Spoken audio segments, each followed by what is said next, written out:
존경하는 도민 여러분, 안녕하세요. 강동하 의원입니다.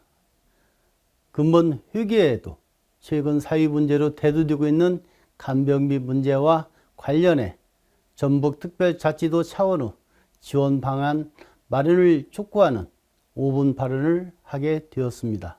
실제 통계청 자료에 따르면 하루 간병비의 경우 12만 원에서 15만 원 가량으로 간병인을 한 달간 이용할 경우 간병비 지출액만 400만 원 가량으로 치료비보다 간병비 부담이 더 큰 상황이 발생하고 있습니다. 따라서 간병 문제에 대해 국가 차원의 정책 추진과 함께 지자체 차원의 간병비 부담 완화를 위한 적극적인 개선 방안이 마련되어야 합니다. 사회적 취약계층을 중심으로 한 간병비 지원 정책이 선제적으로 마련되어 도내 취약계층에 대한 간병 부담이 완화될 수 있도록 전북특별자치도의 적극적인 역할을 촉구합니다. 감사합니다. 존경하는 도민 여러분, 안녕하십니까? 전주 8선거구 출신 강동하 의원입니다. 오늘 본 의원은 최근 사회 문제로 대두되고 있는 간병비 문제와 관련해 이를 해소하기 위한 지자체 차원의 노력을 촉구하고자 합니다. 긴 병에 효자는 없다는 말이 보여주듯 간병으로 인한 가족들의 정신적, 신체적 소진 및 경제적 부담은 더욱 가중되고 있는 실정이고, 이에 따른 간병살인, 간병파산, 간병지옥 등 신조어들이 속속 등장하고 있습니다. 실제 통계청 발표에 따르면 코로나19 이전인 2019년 하루 7만 원에서 9만 원 선이었던 간병 비용은 현재 12만 원에서 15만 원으로 증가했습니다. 또한 보건복지부에 따르면 2008년 3조 원 규모였던 국민 간병비 부담액은 2022년 기준 10조 원 규모로 급증하며 그 부담이 가중되고 있습니다. 즉, 간병의 문제는 이제 단순히 개인의 문제를 넘어 사회 문제로 인식되어야 하고, 이를 개선하기 위해 국가와 지자체 차원의 적극적인 개선 방안이 마련되어야 합니다.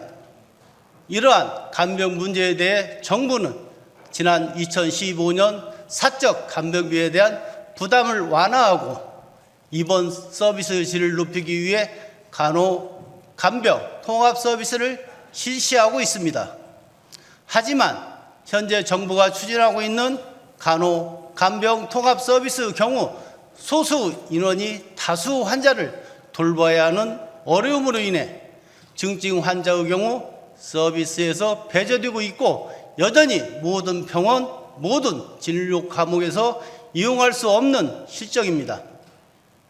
정부는 이러한 간병 지원 정책의 한계를 보완하고 더 적극적인 정책 추진을 위해 지난해 말 국민 간병 부담 경감 방안을 발표하였고, 제1야당인 더불어민주당 역시 근본 총선 제1호 공약으로 간병비 급여화를 내놓았습니다. 즉, 간병비의 문제는 여야를 막론하고 국민 삶에 미치는 파급 효과가 큰 문제로 반드시 국가와 지자체 차원의 적극적인 대응책이 필요한 실정입니다. 하지만 현재 정부가 내놓은 정책만으로는 여전히 간병비 완화는 부족해 보입니다.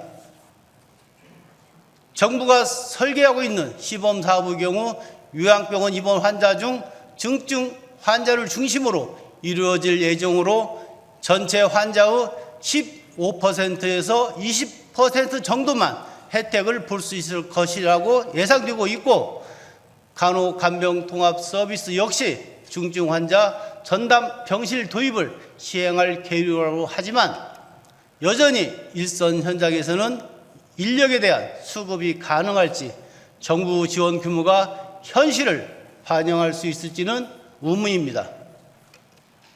따라서 정부 정책 추진과 더불어 지자체 차원의 간병비 부담 완화를 위한 적극적인 지원 정책 마련이 필요해 보입니다. 특히 경제적으로 어려움을 겪고 있는 저소득 계층 및 사회적 고립가구, 가족 돌봄, 청소년과 청년 등 사회적 취약계층을 중심으로 한 간병 부담 완화를 위한 지원 정책 마련이 선제적으로 이루어져야 할 것입니다.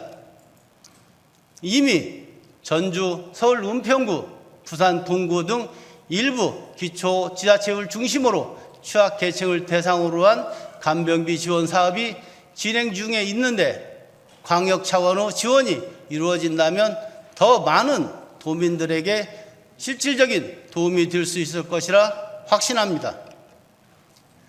지금 우리 전북특별자치도는 이름에 걸맞는 새로운 도약을 준비 중입니다. 특별한 전북을 위해서는 지금까지의 정책 탑승만으로는 부족합니다. 따라서 도민에게 한 발 더 다가간 도민이 체감할 수 있는 간병비 지원 정책이 마련되길 촉구하며 이상 발언을 마치겠습니다. 끝까지 경청해 주셔서 감사합니다.